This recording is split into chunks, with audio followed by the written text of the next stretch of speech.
up-and-coming South African solar entrepreneur has called for more funding for renewable energy initiatives. Nthabiseng Mosia of Easy Solar says it's encouraging to hear world leaders advocating for renewable power, but more still needs to be done in South Africa, which has the largest population of people without electricity. Our business editor, Xolani Mbanjwa, caught up with her at the World Economic Forum 2022.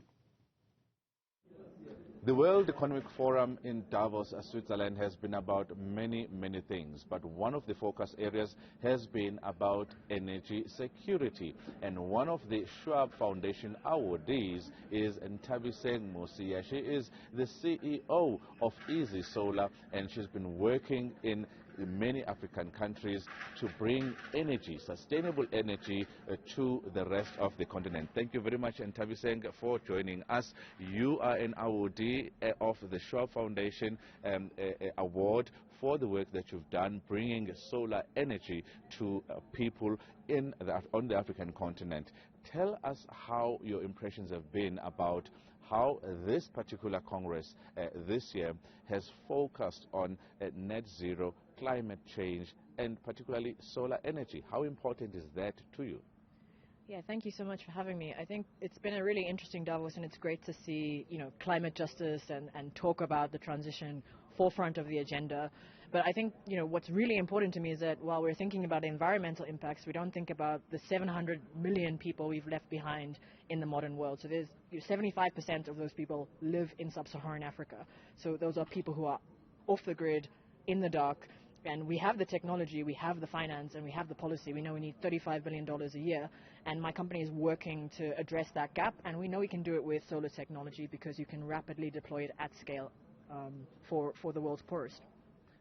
When did you start, and how many people you've helped? Because I've heard that it's over 500,000 people who have energy lights in their homes because of the work that you do. Yeah, so my company, we started in 2016 in some of the most energy-deprived parts of sub-Saharan Africa.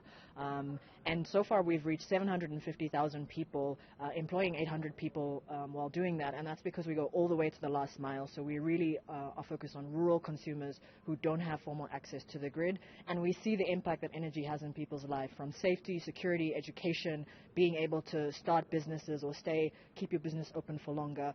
Energy has multiple impacts, and we just need to get there as fast as possible so that we can reach SDG 7 by 2030.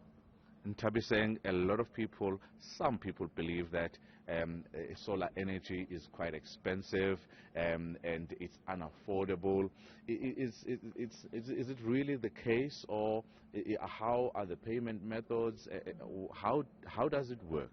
Yeah, so even in a conventional grid system, so we're decentralized, but in a conventional grid system, we know that the cost of solar has actually come down rapidly in the last 10 years. So it's much cheaper to bring power to people using solar technology than conventional grid sources like oil and gas and coal.